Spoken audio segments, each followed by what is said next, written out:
Installing and updating software in Linux. A single piece of software is actually composed of many files, source code files, configuration files, and so on. We use the term package to refer to the collection of files that compose that piece of software. And there's two major package managers available in Linux, the Red Hat Package Manager and the Debian Package Manager. They basically operate the same. We're going to talk about their differences, and we'll use the Red Hat Package Manager to install some software on our system. All right, so let's get started. When you go to install a piece of software or a package on your Linux system, it's going to come in one of three formats. It's either going to come as a tar file, an RPM file, or a deb file. A tar file, this tar stands for tape archive. This is kind of like the age-old way to distribute software in Unix and the early days of Linux, and it still works perfectly fine today. Tar file is basically one file, but inside of the tar file are a whole bunch of other files and directories. So when you untar it or you unwrap it, you've got this directory full of stuff that you have to deal with. Now, in that directory might be an executable version of this piece of software, or maybe it's just source code that you're going to have to compile. So it's not necessarily for the novice, but usually it's pretty easy to install software from tar files. The reason not to use tar files in favor of RPM files or deb files is that these guys, these two package managers, make the whole software management process kind of just unifies it all. The software installation, the management of the software, if you have to uninstall software, it keeps track of all this stuff in a database. And the database has information about what packages are installed on your system, what dependencies there are, what packages depend on the package you just installed. That kind of stuff is all maintained in this database. Now, it might seem from the names that Red Hat Package Manager runs on Red Hat systems and Debian Package Manager runs on Debian systems, and that's certainly true. They run on the systems of their namesake here. But theoretically, you should be able to run the Red Hat Package Manager on any Linux installation. You should be able to run the Debian Package Manager on any Linux installation. In practice, you'll find that people don't mix and match these. They don't run the Debian Package Manager on Red Hat systems, and they don't run the Red Hat Package Manager on Debian systems. And the reason for that is, one reason is that they both maintain their own database. So if you start using both package managers to install software on your system, you've lost a little bit of that advantage of having one package manager do all your software installation for you, because then there's two databases. And if you want to get dependency information, you're going to have to look in two places. Now, that's not too big of a deal, but just like I said, in practice, you just won't see people mixing and matching these too often. Maybe if there's just a piece of software out there that doesn't come in the RPM format, it only comes via the Debian Package Manager, somebody might try and use that.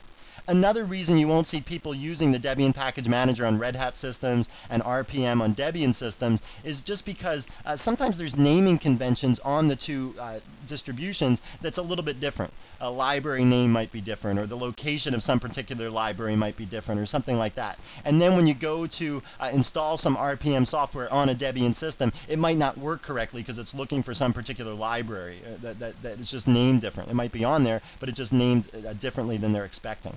All right, so that's in practice, you just won't see this mixing and matching going on. And usually the Red Hat system, it's used on the Red Hat Package Manager is used on Red Hat systems. It's used on Mandrake systems, which spun off of Red Hat. Linux PowerPC uses the Red Hat Package Manager, and a bunch of other distributions use RPM as its main package manager. The naming convention of an RPM package is package name -abc. So the package name is just something like Apache or Samba or something like that. And then A.B.C is the actual version number of that piece of software. Okay, then there's a -x, and this number here represents the release, the Red Hat Package Manager release of this piece of software. So if this is like blah blah blah -1 and then blah blah blah exactly the same thing -2, the only difference, the software is no different. The only difference lies in how it names configuration files or what directories it puts the software in, that kind of thing. Okay, it's just how the RPM program deals with the release, not anything to do differently with the software.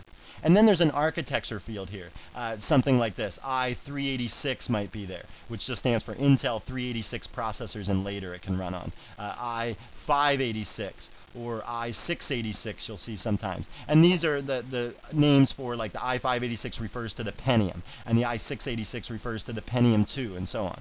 Okay, so that's the most common things you'll see in the architecture field. Sometimes you'll see PPC to represent PowerPC. Okay, that's another architecture you'll see. Sometimes you'll see SRC in that field to represent that this is source code inside of here, and you're going to have to compile it. So it's not a pre-compiled compiled package for some particular architecture. It's source code that you're going to have to compile yourself. Now the commands that you're going to use to do RPM, or to do the Red Hat package management, is the RPM command. Now the RPM command has, you give it some operations, you can apply some options, and then you tell it what packages you want it to work on. The most common operations you'll see are -I for install, U for update, -Q for query, E for uninstall are probably the most common ones. I just installs a package from scratch, U updates a previously installed package, Q allows you to query that database, so you can get package information, you can get dependency information, that kind of stuff from the database. And then E just uninstalls the package and all of its helper files, like man pages and configuration files and so on. And then there's options that you can give it. So basically, if you're going to install a piece of software and you do the installation, and then it says, sorry, I can't complete the installation because there's some file I'm going to have to overwrite, or there's some other package I'm going to have to overwrite, or something like that. Well, you can use the ---- force command if you're sure that you want to do that overwriting of other packages or other libraries. Okay? And so if you use the ---- force command, be aware that some type, if you have to use that to get the software to install, that something's being overwritten, and that might end up breaking something else in your system. So you should make sure that what it's overwriting is not dependent on by anything else, and you can determine that by using the query option in the database.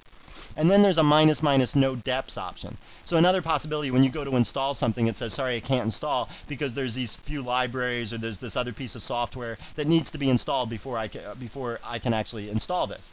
All right? So you can force the installation. You can force RPM to do the installation if you use ---- no deps. You just say, ignore that dependency information and just go ahead and proceed. Now, in my experience, anytime I've ever used this to install a piece of software, it hasn't really worked. I mean, if the RPM says, you know, there's this dependency information out, and then you have to satisfy, and if I force it with ---- no deps, you know, the installation process goes through and it completes, but it actually didn't install the software correctly. The only time I could imagine this working is if there was some select piece of the software that you just wanted to use this small piece of the software. You didn't want to have the software be fully functional. All right, so if that was the case, you could say ---- no deps, and hopefully, you know, the dependency information, that might just be for some select piece of the software, and the piece that you use might never use those libraries that it was complaining about. So that might be a possibility there. Now, RPM, the most common version to install a piece of software is to say RPM -IVH package name.rpm. The I does the install, and then the V and the H, what they do is just like print hash marks across the screen as the installation progresses. Kind of just gives you an idea of how far along the installation is. Okay, it's like the poor man's graphical user interface in some sense. So that's probably the most common way to install software with the RPM command. The Debian package manager, on the other hand, is used by Debian Linux and its offshoots like Storm Linux and Corel Linux. The Debian package manager is more highly regarded in the Linux community as a package manager than the Red Hat package manager. And we'll see why in a couple minutes here. Well, you know, just what Debian does that Red Hat doesn't do. Okay, and this is just like the Debian style. It works better, but you know, all the flashy graphical user interfaces and stuff aren't there. But you know, the Debian, like I said before, is all volunteer based, and it's just amazing what this organization puts out in terms of good, solid pieces of software. The commands that for Debian Package Manager are dpackage and apt-get. That's the two basic commands. The options for these commands, for dpackage, you can use -I to install a package, P to purge it, lowercase p to print info about an installed package, and uppercase I to print info about an uninstalled package. All right, so there's some of the more common options. The way that you're going to use this is you're going to get some file. You're going to download some file off the web that's blah blah blah.deb. And the naming convention is basically the same as that Red Hat naming convention. It's going to be the name of the software, the version, the architecture, that kind of stuff, .deb. All right, and then you do like dpackage -I .deb, and that will install the software on your system. And this works pretty much just like the RPM command. There's not really very many differences. The subtle differences might be there, but basically this works just like the RPM command. What sets apart the Debian Package Manager from the Red Hat Package Manager is this other command down here, the apt-get command. Now the apt-get command, this works and installs software from remote locations, or updates software from remote locations. And those remote locations that it works from are in a file called sources.list. And this sources.list file, basically what it does is it contains information about trusted websites that you'll download software from. All right, so certainly the Debian website would be a good one to have in here, but anything that's in here should be a very, very reputable place to download software from, like the Debian website. Anything as reputable as that would be a good thing to put in here. All right, then you can say, apt-get space update and give the name of some package like Apache. And this will just go out to one of these locations in sources.list and update your Apache web server automatically. Okay, it'll just go download files, download whatever it needs to get that software updated. Same goes for install. If I say apt-get install Apache, it's going to look through all the locations in sources.list, and it's going to go out to all those places and find the latest version of Apache and download that for me. All right, so this is where the Debian Package Manager wins out a little bit, because when you go to do this installation and it's going to install the software from a remote location, well, when it finds dependency information, like it needs some library to install or it needs some other helper application to make this application that you want to install run, then it's just going to download all that stuff for you. It's going to download those libraries and those other dependent packages, and it's just going to do all those installations as best as it can. If it can't find it in sources.list, then it's not going to work. But if you've got Debian in this list and some other websites like that, most of the basic software is going to install that way, and you don't have to worry about all the dependency information. And that's probably why Debian is more highly regarded, because of this feature right here. I'm going to try and show you something that Red Hat uses to try and approximate apt-get, or maybe they're not just copying apt-get, they're doing their own thing, but basically there's this Red Hat feature that can kind of mimic what this does, and we'll talk about that briefly when we're back out on the Linux screen, so I can just kind of give you an idea of what it does and how it works. Finally, there's tar files. Like we said before, tar files are the age-old way to distribute software in Unix in the early days of Linux, and it still works perfectly fine today, and it works on every distribution that's out there equally well. If you have Slackware Linux, you're going to have to learn how to distribute or how to install software from tar files, because that's the only thing that Slackware supports. It doesn't support any of those package managers. Generally, it's more work to install software from a tar file, because once you unwrap the tar file, there's all these directories, and maybe you're going to have to compile some source code. Maybe, though, there is an executable version of the software in the tar file, and in that case, it's not that much more work to install. The basic use of a tar file is something like this. You'll say tar xvf, the name of the package, which ends in .tar, and then you give a directory where you want to install it. Now maybe the package ends in .tgz. Now, .tgz means it's a tar file, but it's been compressed. That's what the GZ is representing. And in that case, you got to stick a Z in this option field here. So you got to say tar xvzf package.tgz, and then you give the directory. All right? So once you do this, then it takes this single tar file and it unwraps it. And in this directory now, you're going to have a whole bunch of files and subdirectories of subdirectories potentially, and just a ton of stuff's going to be in there. Invariably, in that directory, in the top, in the actual package directory that you specified there, there's going to be this file in there called readme, okay? And guess what you should do with it? Just throw it away. No, read it, okay? And this is telling you what to do for the next steps. All right, it's going to tell you how to compile the source code, what kinds of files you should change for these kinds of settings, how you should change the make file to compile the source code. Or if it's just a binary executable, it'll tell you how to do various things with the piece of software. All right, so don't just toss this, don't just ignore it. Actually read it and read it carefully, and that'll help you progress through this. And the more software you install with tar files, the more standardized readmes will seem to become, and then after a while you can start just kind of like skimming through them and getting the necessary information out of them, and then you can progress on with your software installation that way.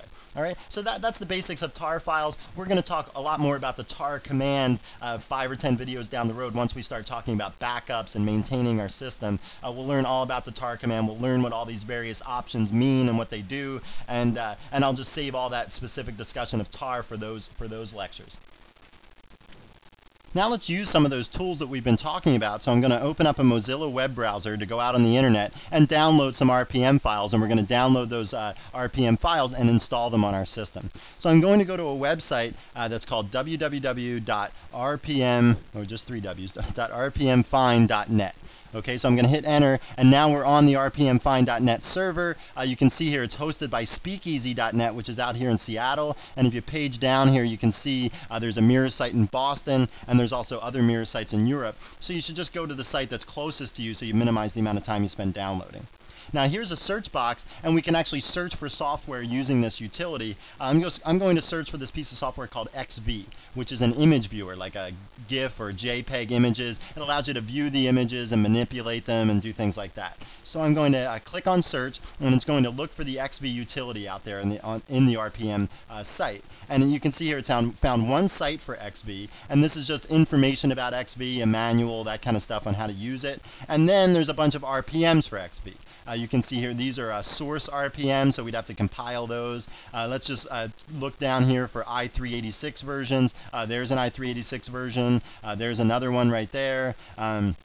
There's a PowerPC version and a Spark version and so on. Okay, so as you come down here, you can see there's just tons and tons of versions. There's different distributions out there that you can get the versions from. I'm just going to get this one right here, the i386 version that's version 3.10 of XV. Okay, so I'm going to click on that, and now it's going to ask me, it's going to bring up a dialog box and ask me what to do with the file. First, I want to say yes, save it to disk, so I'm going to click OK. And then it says, do you want to save this to the /temp directory? That's a fine place to save it because everybody on the system can write to /temp. All right, so I'm going to say save the RPM file to the /temp directory, and now while it's saving, I'll just pause the video here.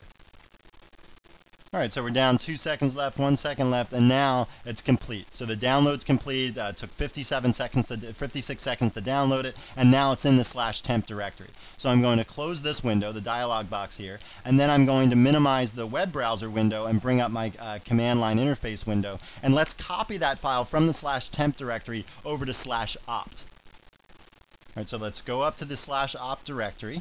And this is the place where you put optional software. It's just good to keep it all there. At least that's what I do, just to keep track of what optional software I've put on my system. All the RPM files will be in the /opt directory. Okay, now what I'm going to do is copy that file from the /temp directory. It's called XV, and I'll just hit the tab to complete it with all the version numbers and the architecture information and all that kind of stuff. And then I'll put that in the /opt directory, and I'm just going to say dot to give it the exact same name. Okay, so I do that, and now it should be in this directory, and there's the XV file. And now what I'm going to do is install it with the RPM program. So I'm going to say RPM -IVH XV. Again, I'll hit tab to complete it so I don't have to type all that stuff. And now I stands for install, remember, and V and H are the things that print the hash marks across the screen to let you know how the installation is progressing, how far along it is. So I'm just going to hit enter here, and now you'll see the hash marks move across the screen, 100% installed. You know, that was pretty quick. And now we've got the XV program on our system. Now, one thing, when we install that, we got all sorts of other things as well. We can now do a man page on XV, so I can say man XV and then see the manual page. You can page through this at your leisure. I'm just going to hit Q to quit out of this. But installing the software also installed that. That's just what I was trying to show you there. We can run the program just by typing XV. If I type XV, then I get this initial screen. You can see down here it says press right mouse button for menu, so I'll click my right mouse button. And now I get this menu here, and I can load files. And I can bring them in and manipulate them and edit them and see them or whatever. So let me load a file in. From the opt directory, I'm going to go up a directory. So that ... means go up a level. So I'll double click on that. I'll double click on home to go down there. I'll double click on Perry to go into my home directory. And now I'll page down here, and there's this file here called sunset.jpg. So I'll double click on that. And now you can see the sunset.jpg file is open here, and I can manipulate it with the various tools of XV. Here I can rotate it with this button. You can see it's rotated on the side, rotate it again. I guess that's a sailboat in the southern hemisphere or something. Okay, rotate it again, and there's, you know, what we can do to it. We can crop pieces out of it. So if I want to crop out the sunset, I can drag with the left mouse button over the area, click on the scissors, and that blacks it out, so I could put something else in there. If if I was trying to play around and manipulate the image. Okay, so that's kind of how XV works. I'm just going to close it all here. I don't even want to save that.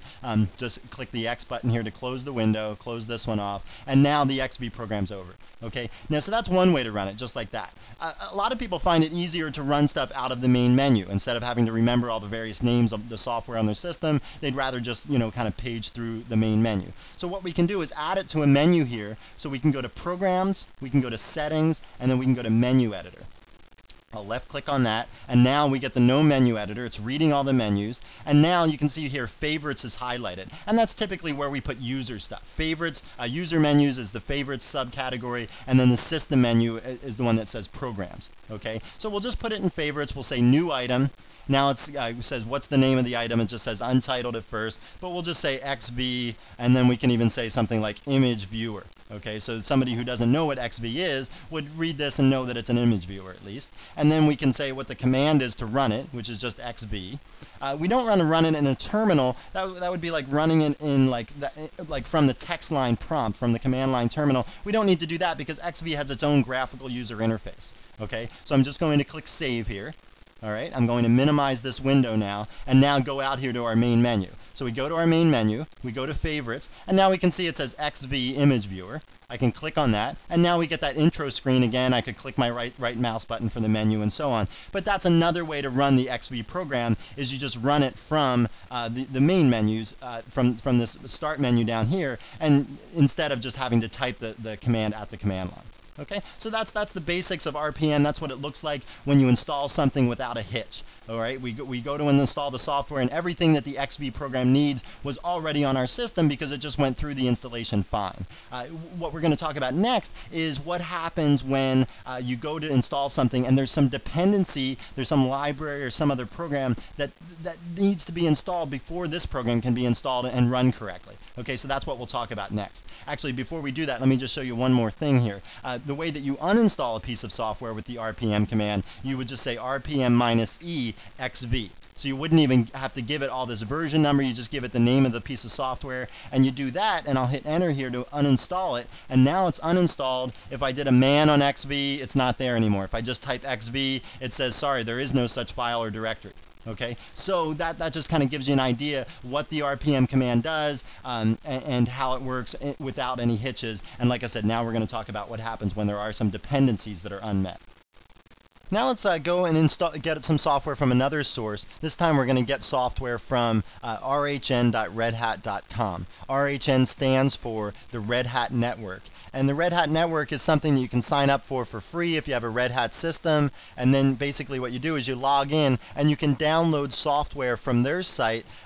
Ideally, the way that this could work is that it would work a lot like the apt-get command in Debian. That it would be able to download software and also all the various libraries that are needed and everything else. Okay, so when I log in here, I'm going to go to entitlements, which is what I'm allowed or entitled to download. All right, and they've got my machine name here. And basically, when you sign up for this service, it's all free and everything, and you sign up for it, you run this program on your system and send the Red Hat Network some information about your machine. Okay, and this information you send it tells the Red Hat Network what software you already have installed on your system, what version of Red Hat you're running, what kind of computer you have, that kind of stuff. And then when you go to do an installation, it has more knowledge about what dependencies are unmet if they go to install this. And ideally, you'd be able to install this stuff more easily, just with like one click, like you could on like a Windows or a Macintosh operating system. It's so easy to install software on those operating systems.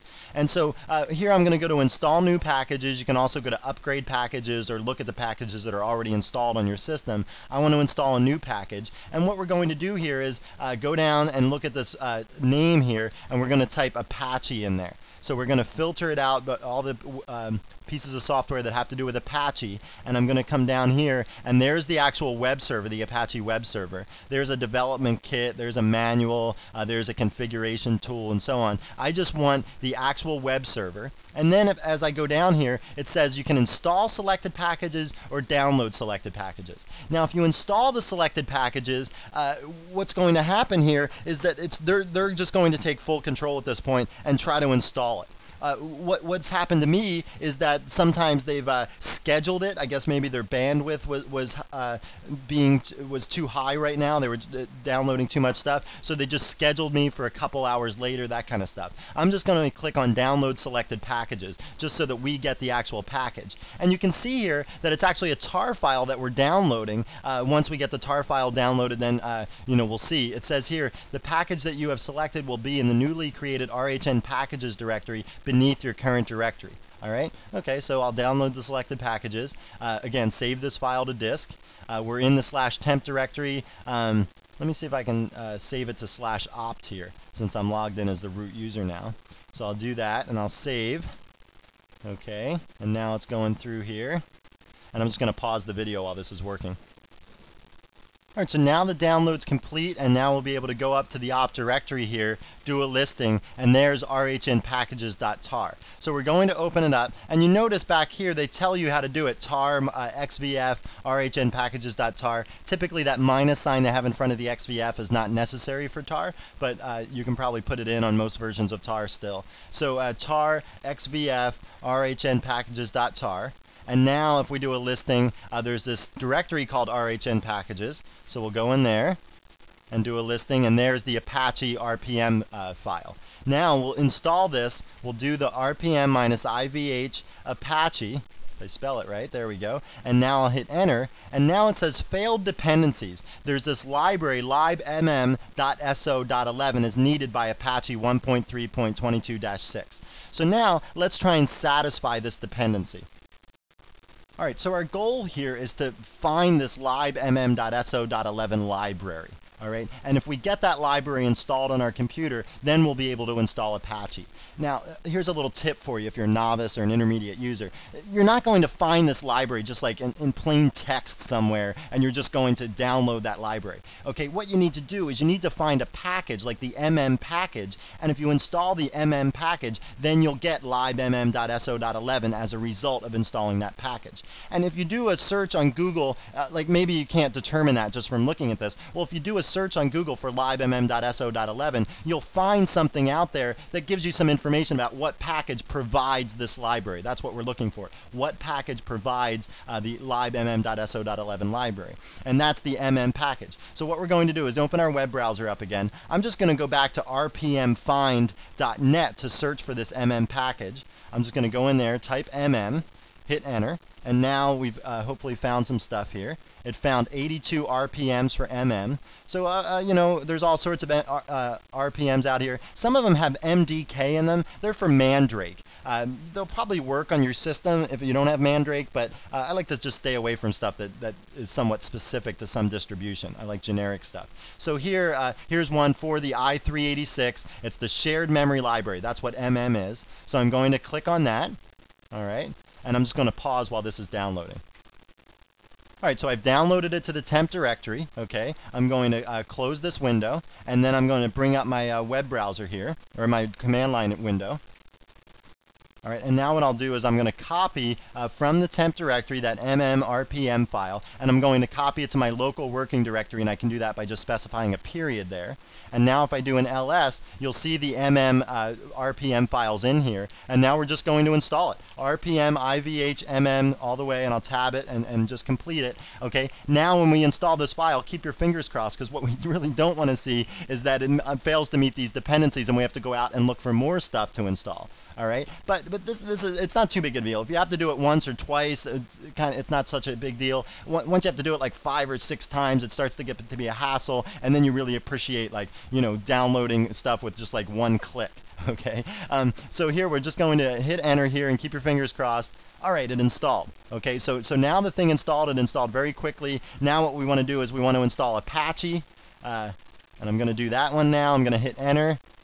And now Apache installed. All right, so now we've installed Apache. We went out and actually met that dependency by downloading the package, installing the package, and now the dependency is met and we could install Apache. All right, good job. So the moral of the story here is just that, it's nice to have software programs that go out and do this stuff for you. Like the Debian Package Manager probably would have taken care of this with the apt-get routine. And the Red Hat Network, if we had just like scheduled a download and let the Red Hat Network do the download for us, that might might have worked perfectly well too. I don't know. When I tried to do that, it just scheduled me for tomorrow or something, and I didn't want to wait to record that. Okay, so the idea here is though that even if you have that software on your side, occasionally it doesn't work. It's unable to meet the dependencies, and you're going to have to go out and do it on your own. And that's a really important part of installing software in Linux, is trying to determine, how to get these various libraries and stuff. And I just tried to give you a little bit of a tip today to do that so that we can install the Apache web server.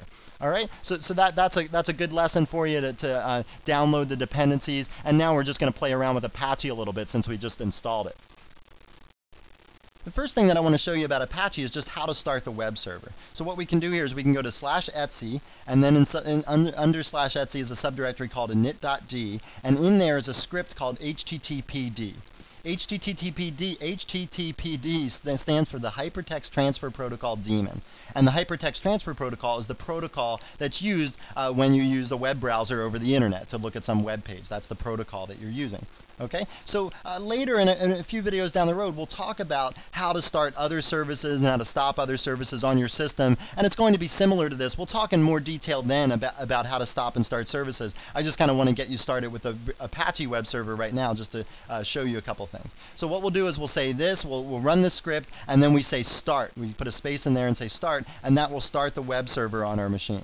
All right, now look at this alert here. It says, could not determine the server's fully qualified domain name. And that's because I don't have a fully qualified domain name on this machine that I'm running. But if I did, then what that means is that anybody could look at this, my web server, over from any computer at all on the internet. So they would look at it by typing something like www.cbtnuggets.com. That's a fully qualified domain name for the web server for CBT Nuggets. Okay, you can see here it says it could not determine the fully qualified domain name, so it's using 127.0.0.1 as the internet address for my web server.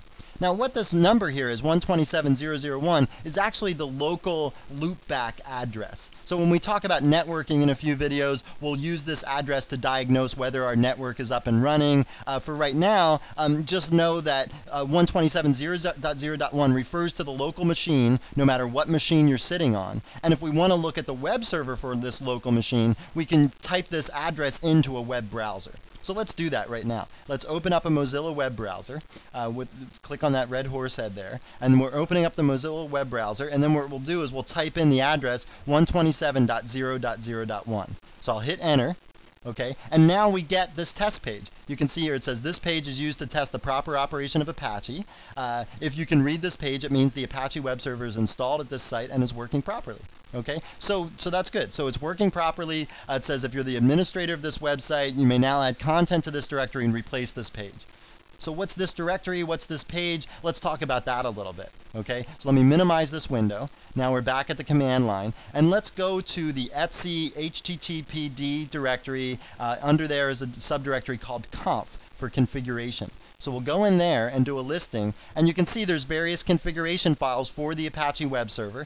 This is the one that we want to look at, the httpd.conf. This is the most important configuration file in here, and what this configuration file holds is all sorts of stuff. Let's actually look through it with the more command. We'll do that. And now we're looking through it one page at a time. I'm going to hit the / down here to search for a couple terms. Let's look for root first, capital R-O-O-T. So we'll hit enter, and now we find in the various things about root. There's the server root there. I'll hit N for next. And here's the actual definition of the server root. It says /etc/httpd. All right, so what this is this is stuff like where the configuration files are, where the error files are, the log files, that kind of stuff is kept under /etc/httpd. So I'm going to hit N for next again, and now you can see here's the document root. Now the document root is where the documents that the web server serves up, where those various pages are kept, and that's in /var/www/html. Okay, so let's go to this directory now and look at the files in there, and so we can see where this test page was located. All right, so I'm going to quit out of here with a Q, and let's go over to that var directory. We'll go to var www/html, and we'll go in there and do a listing. And you can see in there this file called index.html. This is the file that is our initial page here. Let me bring this page back up. You can see here the page, the title for that page is test page for the Apache web server on Red Hat Linux. The first thing on the page is this big text called test page. This page is used to test the, and that's the text that's written there. So now what I want to do is look at this index.html file, and we'll look at it using the VI editor. Okay, so I'll hit enter here. So I'm going to VI index.html and hit enter. And now we're here. So here you can see the title, test page for the Apache web server on Red Hat Linux. That's what was up at the top of the title bar up here on the actual web page. Here the H1 here is just a large header. H1 is the largest size, and H just stands for a header. You can see it's aligned in the center, and the text of that header is test page. All right, so again, going back to the web browser window, that's what creates this piece of text right here. Okay, that's what's creating that piece of text. All right, and then you can see this page is used to test the proper operation of the Apache web server. Again, if we go back to the web browser window, you can see that text. This page is used to test the proper operation of the Apache web server. Okay, so this is the page that we're seeing there. All right, so if we make an edit to that page, let's just go down with the down arrow. We'll go forward here with the right arrow, and I'll hit I for insert. And now I can just type something. Let's type Perry's test page. Okay, now what I'll do is I'll save that. I'll hit escape, shift colon, and then WQ to write my changes and quit out of the VI editor. And now I've changed index.html. So let's go back to this web browser. Okay, and you don't see it says Perry's test page. That's because this is the old test page that we were looking at. If I hit reload, that'll reload it, and now you can see it says Perry's test page there. All right, so now we've changed index.html. If you were really running a web server, you'd probably just completely scrap this index.html file and start over and just put up whatever content you wanted to. Okay, this is just a way for you to get started to see what's there. You learn some HTML. It's not too hard to learn, and you can put up whatever kind of web pages you want on your system. And Apache and Linux is probably the most popular way to run web servers out there on the internet today. Most of the web servers that are out there are Apache web servers running on Linux computers. Well, it's time to wrap up our nugget on installing software or packages, and we talked about the main package managers in Linux, RPM and Debian, and I tried to just give you an idea of how to use these to install software, and then we actually walked through some installations with the Red Hat Package Manager, and you saw the good side of things, how it just installed nicely, and it dealt with everything. Then we saw when we actually had some dependencies, how to take care of those dependencies, and that's really like the central theme of this video, is just how you're going to have to deal with problems when you're installing software, and that was sort of a classic problem that we ran into, and we walked through the solution to it. Well, I hope you found this nugget informative, and thanks again for viewing.